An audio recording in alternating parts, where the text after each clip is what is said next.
Hey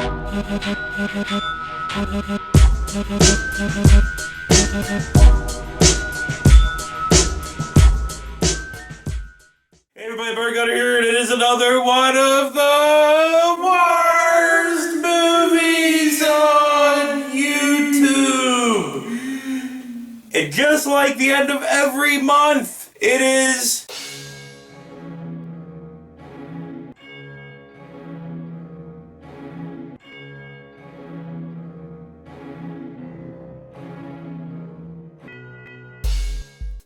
the Cult of Koontz. Oh, so fucking awesome. Yeah. Tomorrow's Thanksgiving. You can't go wrong with the Cult of Koontz. Tomorrow's Thanksgiving in the world of releasing, yes. But in real life, it is my birthday. So what did I get for my birthday? I got pizza from my... Oh, I had to work a shitty day at work, but I got pizza from my favorite pizza place, and got to watch a Ron Koontz movie. So all in all, not too bad. Not too bad. So you know what you didn't get? You didn't get a happy birthday from your best friend. Yeah, it happens. Happy birthday. Thanks. I was going to do it on Facebook, but that was gay. So I was going to do it in person. But you and didn't. I completely forgot. I know, I was just like, was Ron Koontz, and I was like, woo! But yeah, so... It's Ron Koontz. So yeah, tomorrow's Thanksgiving. What do we have to be thankful for? Not fucking much. Not really. Yeah. But anyway, moving on! Yeah. Moving on to the end.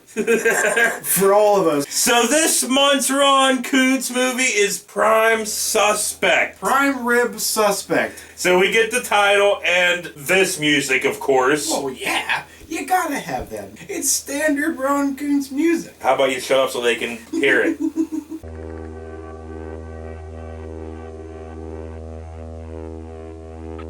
There you go. That music. Shut up. And then, of course, like every other Ronald fucking Koontz movie, it is written, directed, and produced by Ronald Koontz. And lit. Oh yeah, and we get music by Larry and Tony again. Hey, Larry and Tony. And this time, it is doing music from, oh shit, what was the dude's name? Marconi or... yeah, you know, the... I know who you're talking about. Yeah, the good, bad, the ugly guy. Right. But no, but they did steal a lot from Rambo First Blood. They stole a lot from a lot of things. But anyway, yes, it has Ron being brought out in fucking color. This is strange. I know. But Ron being brought out by the cops into this hallway in color. And we get more Ron credits. Camera, edited, Ronald fucking Koontz. Everything Ronald Koontz, basically. Yeah. And so now Ron, next time just save yourself some time and just... Everything by Ron Everything Koontz. Ron Koontz. So now this guy comes on, wheezing his fucking lines at us, yelling at Ron. But he never gets a full sentence out. He just says shit like sporadic shit like, oh, we need to know. Pretty much, you know, pretty much here. I'm sorry. Look, this silence treatment has got to go. Understand what we're talking about? Look, I haven't got any information. I haven't got the answer. All I can say is I'm not guilty. I found the man that way.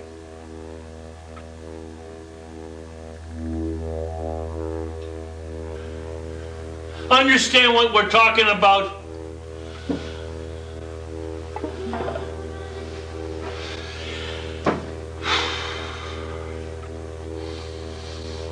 So now we cut to Ron here talking to his lawyer, Vernon. Oh, yay, Vernon! Oh, God, he says it so weird. He's like, Liar Williams. Liar Williams. Liar Williams. You know, it kind of goes all together, you know. But anyway, let's get a little taste of the Koontz brothers back and forth. Well, Laurie Williams, I love these guys. Fucking A. I love them. So the conversation after this goes into Ron finding a dead body in a bag and a hitchhiker, and you know what? Here. what I want to talk to you about is that the other night I was driving in the car and I seen a large plastic bag laying along the roadside.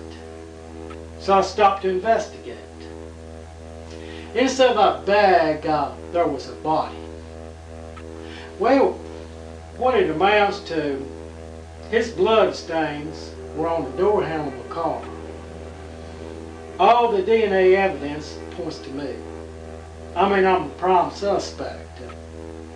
The only excuse that I can give you is that I picked this man up hitchhiking over a week ago. He said that he'd been pulling weeds. Now, possibly he scratched his hand on the briar. And that could account for the blood stains on the door handle of a car. Well, with the evidence you've shown me, prove to me that you're not guilty. So now we cut to Ron in this office talking to the cops. We have... Frog lips. Well, we have Kmart Dick Cheney, as always. It looks like somebody blew up his lips with heat. We have the guy from Irish Sheriff 2 that couldn't complete a line, period. We have the North Carolina version of Ralph Garman. Yeah. And then we have this fucking guy. Dude says nothing. Well, he says stuff throughout the Does movie. he? Not in this scene, but... I don't fucking remember him saying a word. He does. Well, because they did that same fucking scene 6 Well, billion he times. showed that shot like 40 times throughout the fucking movie. Nick Miller to piss on it. No, because he would have Nah, taken that's stuff true. from his other older movies. Yeah, but did Millard repeat his shit? Now we cut to another conversation between Ron and Vernon here. And what is the one thing lawyers never tell you to do? Defend yourself. Well, guess what? Vernon tells him that Ron needs to defend himself here. I've been thinking a lot about it. I'm a lawsuit lawyer. That's my specialty. I've got some clients calling all the time. I got more than I can do right now. Says right now, I would say that I will not be able to take the case. Well, what are my chances with a state-appointed attorney? Not good. Well, what would you suggest that I do? I'd recommend that you defend yourself. I can show you some things that you'll need to know, and it'll help you out. I think you'll be much better off that way than with a state-appointed attorney. In other words, what you're suggesting is that I take my own case as a detective. That's right.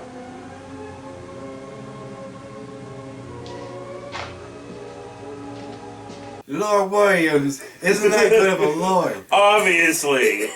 But I guess he And he did looks do a like he good hasn't- job because Ron did do a pretty Vernon good looks job. like he hasn't slept in 3 years. I know, fuck, look at him. I mean, fuck's sake. Ron, leave him alone. Let him get some fucking sleep, man. Stop with the movies for a minute. Let Vernon have coffee in his fucking kitchen and shit. Give him like a week off. Right? Vernon is the hardest working non-paid fucking actor. No, Ron Koontz is technically the hardest working non-paid That's true. actor. Like, well, yeah, he's the James Brown of the whole thing. I'm just Yeah. saying, you know. He's got the James Brown hairdo He going. fucking does, man.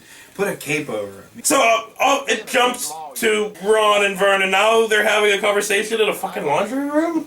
What the fuck? That is a laundry room. Yes, Well, it maybe is. they couldn't talk anywhere else. That's the only place they could talk where it's secretive. You know what I mean? They didn't have the fucking devices and shit listening in. Okay, so this is going to take some very close examination. So we're all going to shut up for 1 second, and I'm just going to say, this happens. If you're looking for trouble, you came to the right place, buddy. Look, I didn't come for trouble. I came for answers. You got 3 seconds before I break your face in. He means it. Yeah.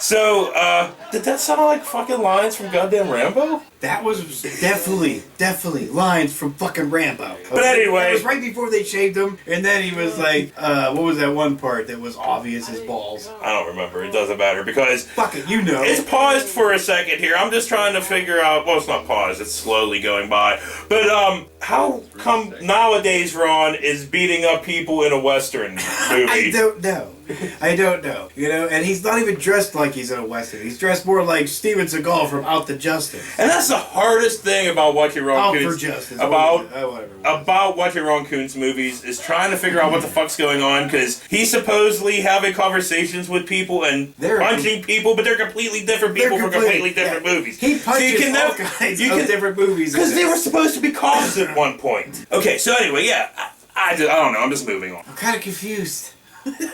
I feel confused. I know. So now Ron has this conversation with Kmart Dick Cheney while the other cops are around, and guess what? We're getting a shot of the... Oh, that's back and forth. Kmart Dick Cheney's like, Please, the whole God, fucking deal. one more time with this. But whatever, it doesn't matter. They fucking lead Ron out. Yes. Well, here. Like Hannibal Lecter. Not really. They didn't even have cuffs on him, I think. They were just walking him down the hallway. So now we cut to Wheezy here again, trying to force those lines out to Ron again. Here. No, this silent treatment, no.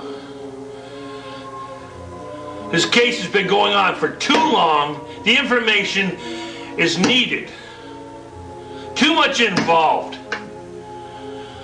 People's lives are at stake. Give us a break. We got the information right today. Well, maybe they knew that Ron Koontz was so fucking badass you couldn't keep cuffs on him. He'd break that shit. Well, you know how badass he is? Yeah. We cut to him punching another fucking movie. Dude, he knocks fucking movies out cold. All through this fucking movie.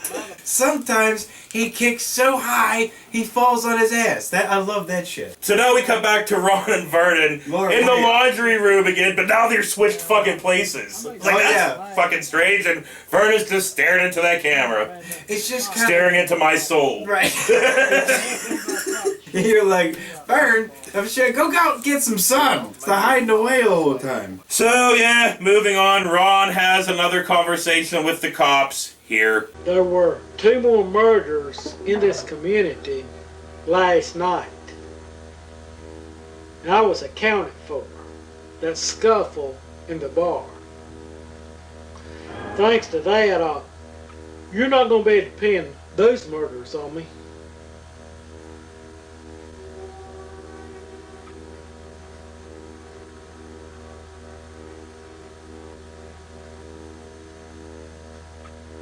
You know, at first I thought somebody punched him in the face and he had like a black eye. No, that's later on. No, not Ron. I'm talking about Vernon. No, that's just his eyes.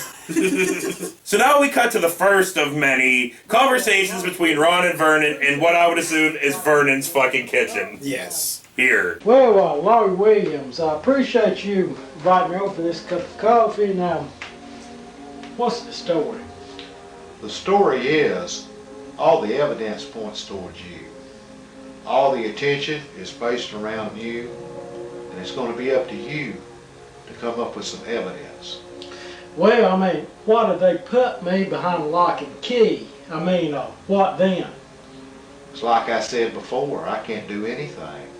I've got all the clients I can handle right now. He has the same like line all the time. He's like, come on in, get yourself some coffee, sit down, and talk very slowly for about an hour, and then you get up awkwardly and leave the room. Well, no, he gets up awkwardly and stands in front of the fucking camera and keeps fucking talking. He pulls his junk right close to the lens.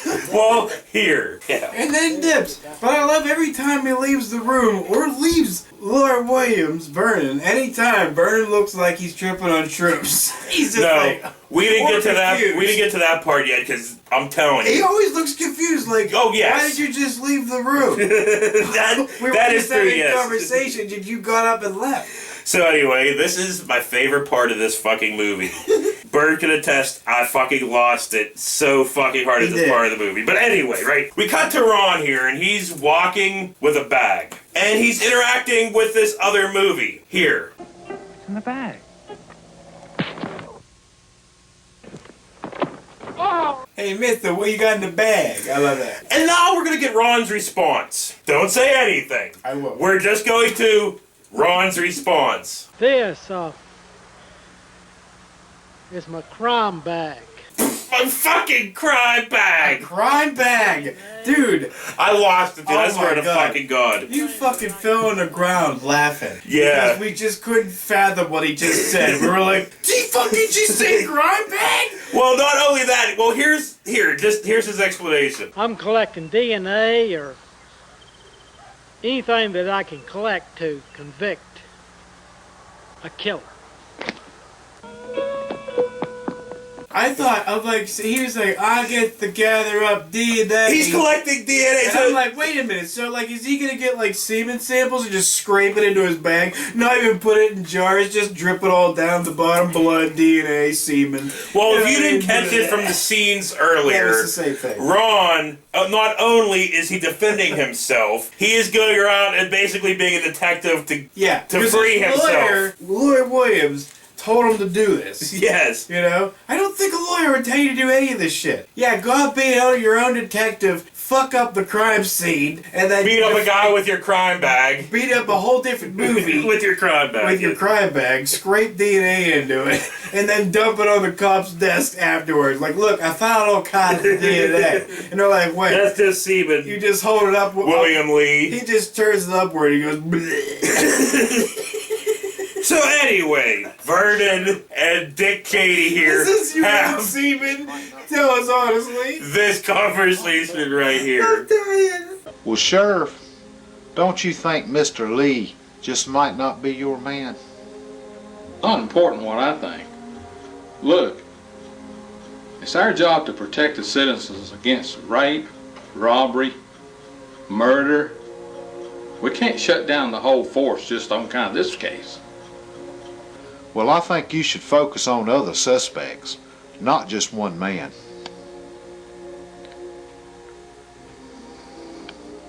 I can just see him doing it. Dumping the bag of fucking just goo just hits the desk. And fucking Dick Cheney frog lips. He's just sitting there gripping the fucking... So whatever, moving on, we cut to Ron and Vernon having another kitchen conversation here. Well, it just seems that the more questions asked, it seems that someone's putting pressure on me. I mean, it's starting to get rough. Maybe that means you're getting close to something. I say just keep putting the pressure on them. Maybe something will break.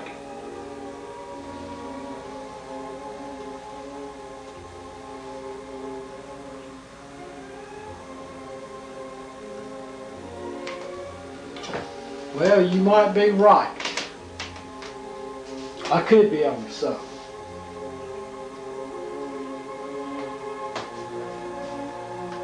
So now we cut to Ron out doing some investigating again. So he's talking to this fucking dude here. Mr. Stangelo, I'm William Lee, and I'm doing a little investigating on my own behalf. From what I've been told, there was a crooked cop that used his job to take liberty with women. He was dismissed, and when it came to trial, as DA, I was told that you sent him off.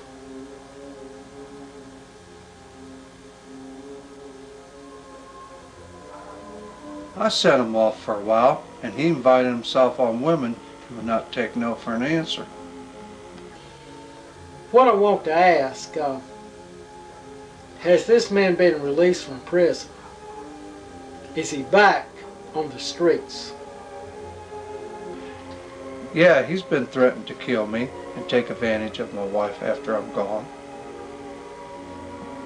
So now we cut to Donnie Chester, one of my favorite actors from Ron Koontz movies. He played he played the bad guy in the organization. He played 3 different characters in goddamn Irish Sheriff too. But he showed range. He is one of my favorite parts of Ron Koontz movies. He is playing this doctor, and he's talking to Vernon about Ron here. People have been falsely accused on hearsay information just because someone felt that they were guilty. I wonder if canned films would ever go to North Carolina, because I would fucking, like, take a Ron Koontz movie there. So now we cut to Ron, dressed as Tracker Ron, sitting in a kitchen, and he's talking to us? I guess. Well, I've got a lead to go on, but I've got to hold my job. It's a truck driver with this logging company. I mean, if we're going to get paid this lumber, has got to be delivered. A lot of times Ron has conversations that you're like, is there somebody else in the room, or is he doing narrative, or is he talking to us personally? I don't know, you know. But whatever. Is he giving you backstory?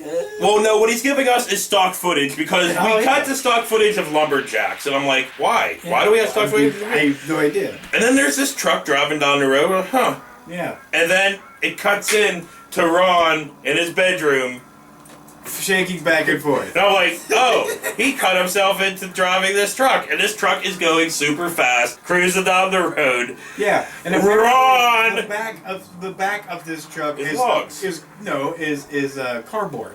Or not cardboard, but a fucking paneling, wood paneling. Yeah, but anyway, yeah. So he's driving down the road all recklessly. Ron dives out of the truck, and the truck crashes and, crashes. I believe Ron would break his front butt if he tried that shit. And then we cut to Ron talking to the cops with a kind of small black eye thing, and was he smudging it? Totally grabbed it and talking about how somebody cut his brakes here. I'm a little sore, I'm a little bruised up, but I think that I'm going to be okay. Now, I talked with the company mechanic, and he told me that those brakes on the truck were tampered with. He said they were good when he finished service on the truck. I feel like I'm gonna talk as slow as possible. So we cut to, once again, another kitchen talk between Vernon and Ron. Here you go. Does he even call him before he shows up? He just fucking walks into his kitchen like, Lord Williams, I just punched another movie and then drop-kicked asphalt on another movie. So anyway, moving on. Get yourself coffee. We cut to Ron and the cop having a conversation about the real killer here. Which cop? There's a billion of them in him. Cheney, fucking Pumpkinhead. Look, all I can tell you is that the information that I've got from my research, the man that was killed, the man that I found in that plastic bag, he was on to something. Possibly the real killer. And that's what cost him his life. Maybe somebody's just making it look that way. Yes, that is what I want you to think. It don't change the fact that I've done some research on this alias John Doe, the man that I was supposed to have killed. He was a street person, a stalker. He stalked women. He made his mistake when he met up with a rapist. From the research that I have, it might be rumors, it might not be truth. I feel that the real killer has studied the Florence Files, the TV show. He's seen how these other killers made their mistake. And he's tried to stay away from it. Ron says he can smoke them out and then they just, walk them out. I feel that by staying on the streets, I can flush this man out. Just give me time to break this case before you put me behind lock and key. But, he's not in prison. No. They think he's a fucking murderer, but he's not in jail, so he just runs around fucking... They walk him out. 1,000,000 times. He'll go and punch another movie. They'll bring him into the fucking police station, and they'll be like, well, get out of here, William Lee. And then he'll be like, all right, I will leave. Well, no, and then he goes and punches another fucking movie, and they fucking bring him back in. Fucking Kmart Dick Cheney looks at him like this. And then he fucking walk out. Most of the time with his hand on his forehead, like, how long is I gonna be in this fucking movie? Jesus Christ. This is the 50th time we've gone around this circle, Ron. And you still won't let any of these guys talk. So now we cut to Wheezy here, and he's having a conversation with Ron about a dirty cop. here. Wheezy. Understand what we're talking about?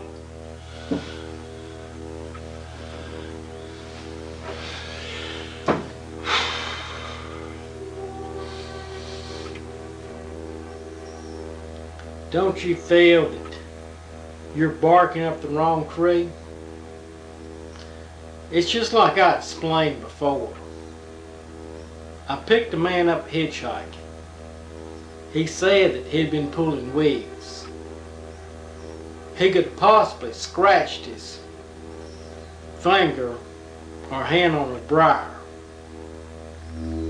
That would account for the blood stain on my door handle. That would account for fiber, parts of his hair, whatever DNA that showed up in my car. That could account for it. There was a man that he was dirty. He was crooked. Before he was given this job as a law enforcement officer. I love it. Wheezy? Yeah, dude, he was like, what are you? You think this is a game? Like he was close to stroke. You know, give him a minute. And I feel like there is more I feels than any other Ron Koontz movie ever, because there are a fuck ton of I feel. He said I feel like a billion fucking times. I feel like you should stop saying I feel in every movie. So now we cut to Ron actually driving a car this time with the camera like holding it and looking into it constantly. It's like, maybe you should look at the fucking Ron right now. Obviously we probably don't know piss about cars because we didn't know if it was a Trans Am or a Firebird. Or a Firebird. We couldn't put them two together, but we were like, oh whatever, fuck it. I know there's people out there like car people were like, you fucking stupid, it's a Trans Am, you fucking asshole. So moving on, Ron goes to talk to Dr. Donnie Chester here. You know, some more research, investigation stuff here. I'm Dr. Neville Winstead, Chief Psychiatrist for the Biloxi Mental Hospital. And we have a new outpatient therapy program. When we feel someone is well enough to be released, we release them and monitor them and see how they do in society. And I regret the Jeff Lamberth incident because it looked bad, but it's all part of the program. Donnie can't seem to stay awake. Yeah, I know, dude, for real. He's kind of asleep with all the junk. You know, you're kind of dangerous guy. So guess what? We get another kitchen scene with Ron and Vernon. Having that coffee, dude. These guys are the most wide awake motherfuckers on the planet because they've had about 60 gallons of coffee. Anyway, they say this. You know, it's nice to have money. It's nice to have money to pay a detective to do your dirty work. While you sit back and do nothing, somebody's going to have to get their hands dirty. The point I'm making is, you don't have no money. You're your own detective. I love it. I love that Ron leaves the room, right? He leaves the room and he goes and he's having, all of a sudden, he's somewhere else. Having a conversation with an old lady. That's exactly what fucking happens, because he leaves the room, bloop, he's having a conversation with the grandmother from Iron fucking Sheriff. Right! Yeah, but and they say this. You've met Jess Lambeth as a lawyer. You call him to settle a disturbance in the community. What can you tell me about this man? I'm scared that man hanging around here. And the bearded guy. I feel I'm a good judge of character, and the man may be okay.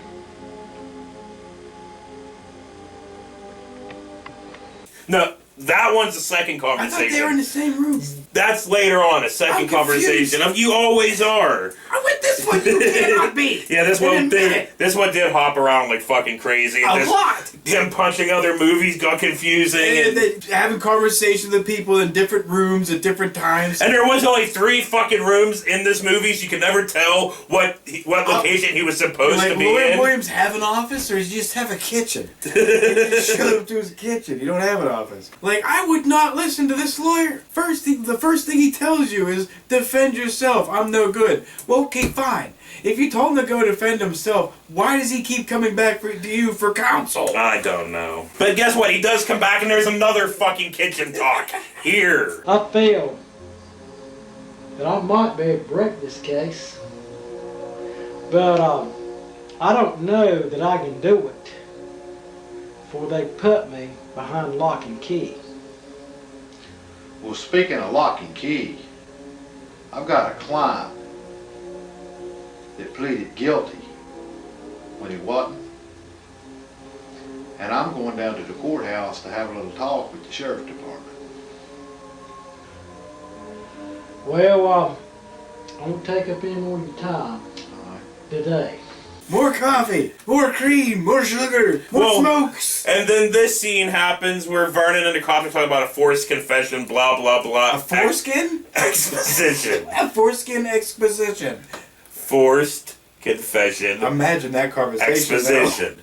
Chuck, did you get the information out of him you needed? Yes, I believe I got all the information I needed from that fellow. I bet you did.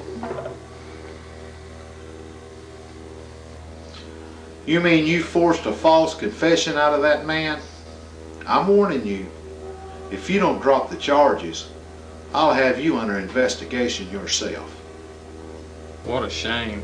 Oh yeah, so I forgot to mention, it cuts to a shot of this river for no reason whatsoever. Well, we think it's no reason whatsoever, but there is a reason. It's Ron having a conversation with his fiancée here. Dad is really glad to see you stay on. You're just like a son to him.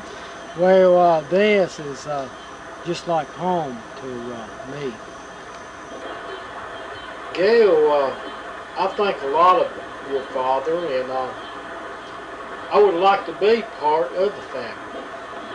I'm just hoping our wedding can go on as scheduled. Yet it don't change the fact that as a citizen, I reported a crime. And now I'm accused of it. I've got a lead to go on. So it looks like he at least moved up from that gorgeous lady from Iron Sheriff and Iron Sheriff 2. Right. My brain's starting to hurt for a little bit. Trying to make sense of all the jump cuts. Well, it jump cuts to Ron driving in a parking lot at night, right? He's just driving around. Like, okay, what's going on? He drops the fucking camera. I love it. He's holding it out like this when he's driving. All of a sudden he drops. He's like, oh shit. Oh, then he looks at it like this. Like it's the camera's fault. Like, calm down, Ron. So he parks his car, and as this is going on, another movie is raping some chick, right? So Ron attacks this other movie and repeatedly punches this other movie in the face.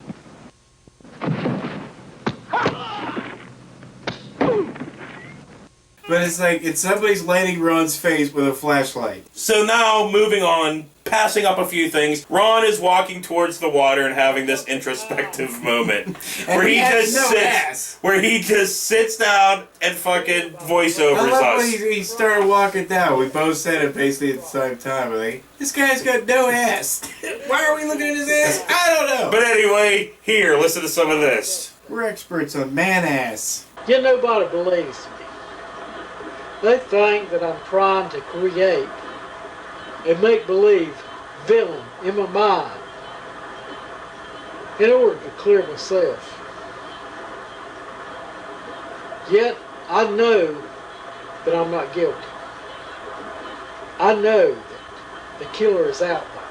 So, skipping over a few more things, Ron and his crime bag are walking through this yard when he gets shot at by another fucking movie. Another movie's like, whatever he said. And then he runs off. It was just like, and there's DNA dripping all through the corners of it and everything, you know. And he was picking up dog turds? What was he picking up that looked like it was like little white baggies? Like cocaine. Like Ron was picking up a delivery. So whatever, moving on. Ron and the cops, which we never see, are in this fucking room, and Ron's giving like a composite image, you know, like, you know, oh, this. yeah, yeah. But he, no, the here. The ears, the eyes.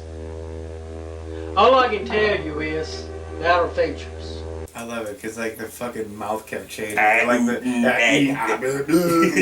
but like, you know, fucking like the nose was basically touching the upper lip. You know, I was like, wow, you really look like that, like cat face. So I feel like that's a composite. Whatever, moving on. What did he say? So, I don't know. He said. Well, he says this. Look, I wish that I could be more help. If I ever get a close-up view on this man, and if I know that it's him, I'll definitely give you more information. I'll tell you everything that I know about him. Right now, I just cannot tell you all that much. I can't positively ID him, not positive. Yeah, something like that, but he talks so slow. If I was a cop, I'd be like, would you please speed up? But speaking of slow talking, we get another scene between him and Vernon, and this one is not in the kitchen, they're actually on a couch. And I think fucking Vernon's fucking tripping. I think he's... I swear to God, well here's some of this conversation first, okay? This killer, he's turning the table on me. I mean, I'm having just too many close calls, and I just think he's after me, and he's out to kill me. Well, that proves that they are a killer. And this is just not some fantasy in your head like a lot of people think. No, look, Vernon's just standing there just fucking staring at him like... Dude, he was looked at like... And I think all he's seeing is Ron Koontz's fucking hair going... It's just growing and growing. He's like... And the mustache is all...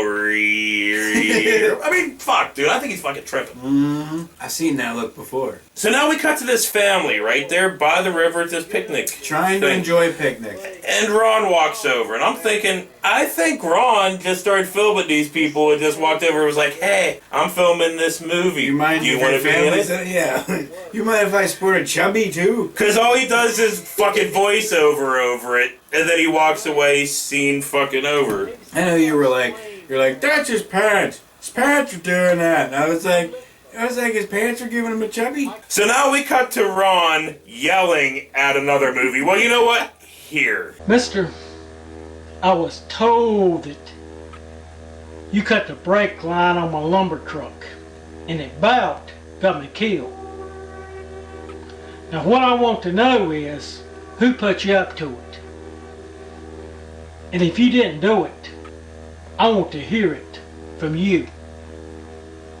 You know, I've been standing here feeling stupid, stepped upon and ashamed of myself. Only mine was in not calling you bluff the first time. The next time you start talking tall to me, be ready to back it up.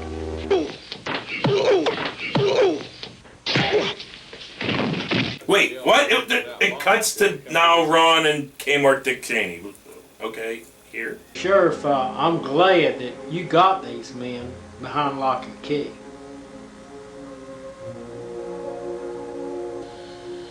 Yet, it don't change the fact that one of these men tampered with the brake line on my work truck. The other one took a shot at me. Both of them about got me killed.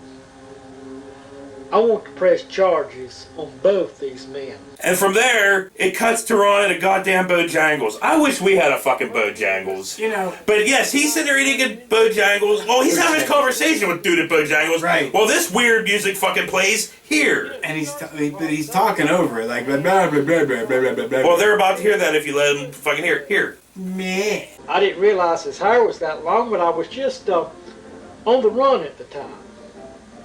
He turned out to be somebody trying to copy the killer.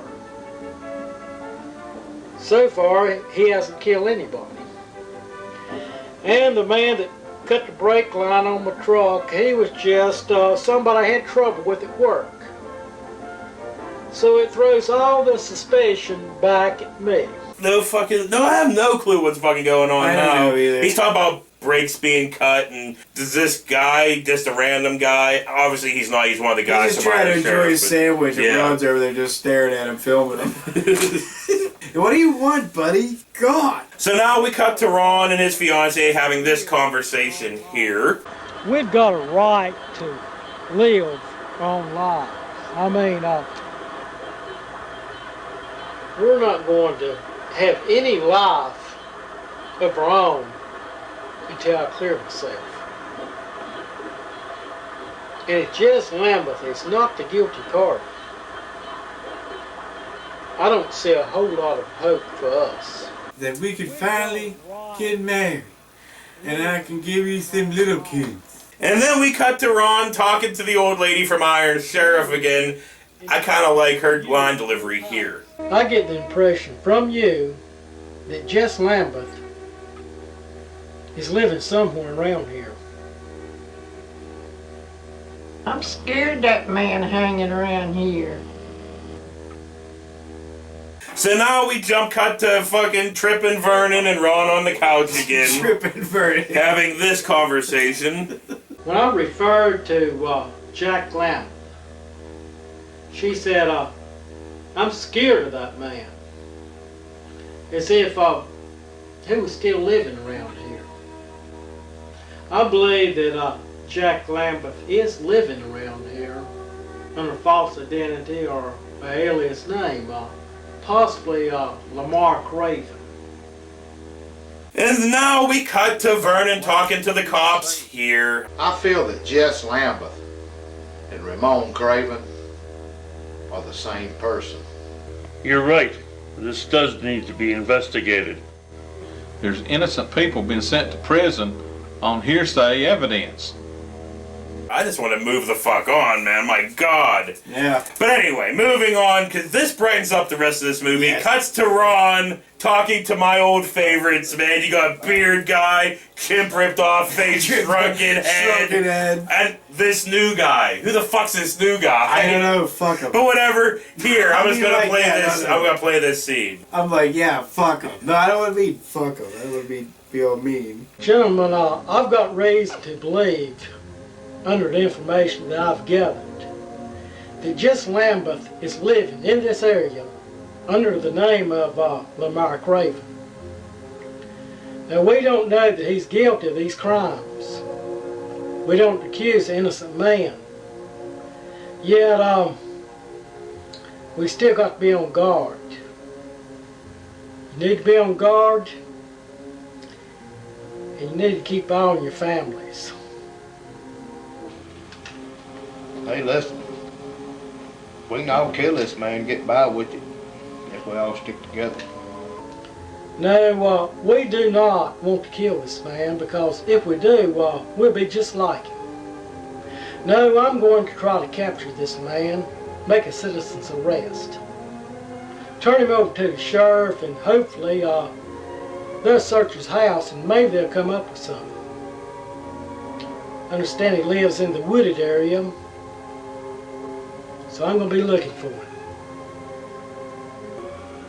I second that motion. I agree. I got my family to think about. I second that motion. What motion? I know. What are you talking about? No, Ron's talking about citizen arresting the fucking dude, the real killer, blah, blah, So they're just, blah. they're seconding his idea? Like, they're like, yeah, I second that. Yes. Good idea. Go get yourself fucked up, Ron. Well, obviously, it's Ron Koontz, so he does not get himself fucked up. He goes to the river. He's badass. He sits down talking to the geese, because there ain't nobody else there, so he's either talking to us or the geese. Here. He's talking to all of us. The geese, the trees, the squirrels. Here. It's up in that wooded area there, in old shack. He's going to be hard to catch. He's dangerous from what I hear, with a firearm. Well, I'm going to have to try to arrest this man. I'm going to have to try. So he's tying his shoes And then he just takes off running like Ron Koontz fucking does. He had to pump him up. He has pumps. So he's running through the fucking woods. Running through the woods some fucking more. A little bit more, and then he fucking falls. Wow! He's like, down. What? I was like, oh my god, he fell! Because I was saying, when he took off running, I'm like, dude, what if he just dropped? He was like, because he's an older guy, okay? Or, you know, he's not a triathlete, So obviously. this long scene goes on for a while Rod off camera composes himself, and we get the cabin from Iron Sheriff 2. Yeah. Where this dude supposedly at.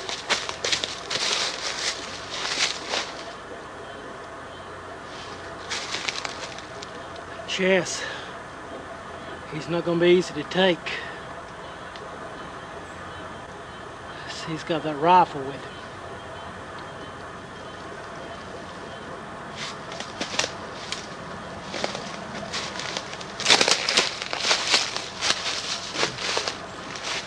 And hey, there's the dude right there. We don't get a clear shot of him, but I think it's goddamn Donnie Chester. But anyway, fucking Ron sneaks up and does this. Oh my god. And then falls the fucking Dude, he fucking ass kung fu'd him. He fucking jumped up in the air. It was like, I did that thing where he jumped. Dude, his back had to been out. It had to been out. So, we cut to Ron and the cops again. They have this conversation. We could arrest this man, but we just don't have anything to charge him with.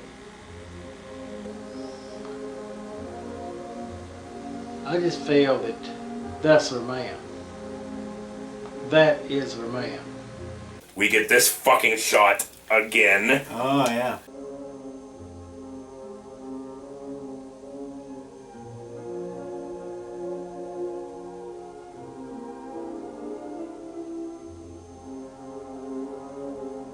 Vernon says this. Well, thanks to Mr. Lee, you got Jess Lambert. He was living under the name Ramon Craven. Now, before you turn him loose, have his house searched. You might find some results there. You should let him go. You don't have any evidence anyway. It's like, dude, why are you even in here fucking representing them? Didn't you fucking let this shit go? Oh, the whole time you're representing them, but you're not representing them. I'm confused. What's happening? I have no Your fucking brother's clue. beating up fucking Other movies and shit. He's But whatever. stopping rapes in other movies. We cut to Rod and his fiance. They're having one more conversation, wrap up a little bit of details here. Gail, thanks to Chuck, that's Officer Denbo. He had Jess Lambert's place legally searched. And through that, they found enough DNA fiber to link Jess to the murder that I was accused of. Chuck also feels that Jess could be responsible for 2 other murders. So, I'm free now. And I guess that we can go on with our marriage as we planned. I feel like I should pull my pants up a little bit higher above my front butt. So as we're wrapping this up, we get one more scene between Vernon and Wheezy here. You better say so. Are you sure now that you've got the right man? That Jess Lambert is the killer? Yes, he was responsible for the death of 3 people. Well, it's good to see the charges dropped on William Lee. And moving on from that, we get one last kitchen conversation between Ron and Vernon. I just want you to know that I thank you for all your help. Well, give yourself the credit now. You went out, you caught the killer. Now you won't need a lawyer. Well, I'm just glad to get off the hook. I mean, I'm not going to let it get to my head. Well, that's great. And then they just get yourself some coffee. And then they just stop talking, That's and some mushrooms. Ron kind of has this weird kind of smile on his face. I think he started tripping. And then it fucking fades to black. Credits. I think Lord Williams gave him some fucking mushrooms, and they both just sat there going, oh, saying all kinds of fucking weird shit. So once again, another awesome time with Ron Koontz movies. But to be honest, It dragged a little bit. Yes, it really did at times, But, because there was a lot of this shot. You know, we've seen it a billion but a times. lot of dialogue. And a lot of fucking just shots with nobody talking, just... No, it was like for a lot of shots, you were like, alright, you could probably fucking cut it at any point now. But anyway, it was well fucking worth it. Like Ron Koontz once, dude, they're always fucking worth it. I love it, dude. I Yeah. want to have a cup of coffee with him and Vernon and trip on mushrooms. On that note, for Bird Gutter, this has been another one of the worst movies on YouTube. Cult of fucking Koontz edition. We'll see you next week. Yeah, if Trump don't ruin it. I gotta pee. Hey everybody, Bird Gutter here, and... Wait a minute. Yeah. We're gonna take my glass now. A lot of times you can look a man straight in the eyes and can tell he's lying. But yet, a lot of people can look you dead straight in the face and you can't tell. Now this is the type of behavior that you'll be dealing with. For all of us, hold on, let me see what the fuck this is about. Oh, never mind, it's my woman, but she misses me. Well, I could have been worse, could have been like, you piece of shit, cocksucker. Do you think drugs was the motive? I would say robbery. Maybe somebody just got tired of the dummy trying to bum money all the time. After all, they went on but street people. Yes, they were just street people that got in the way. I just remembered. I can't. Are we there yet? I hope we get there. What? To that part, dude, where that they have the Rambo first blood. Oh God, no! We're nowhere fucking close. Damn it! I want to get there. I guess that I'll be leaving tomorrow. No. Lee. Gail, well, I'll be back. It don't change the fact that I'm the prime suspect. And the sheriff's department's got enough on me to charge me. But they don't know that they can make it stick, and that's why I'm still walking the streets. If there's any hope for us to be married, I've got a lead, and I'm gonna have to follow it. Why was he holding the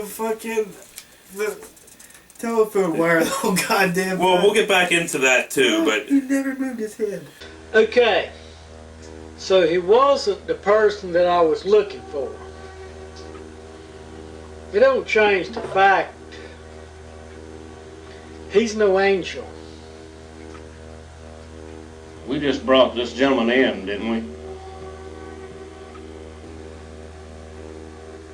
Okay, I was wrong. There's a killer out there somewhere.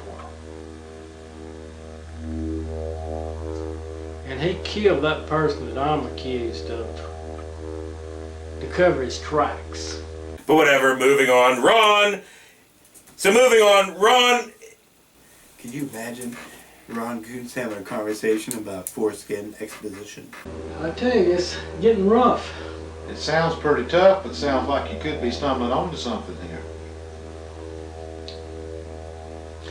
Well look, I'll finish this coffee and then I'll be on my way. I don't take up any more of your time.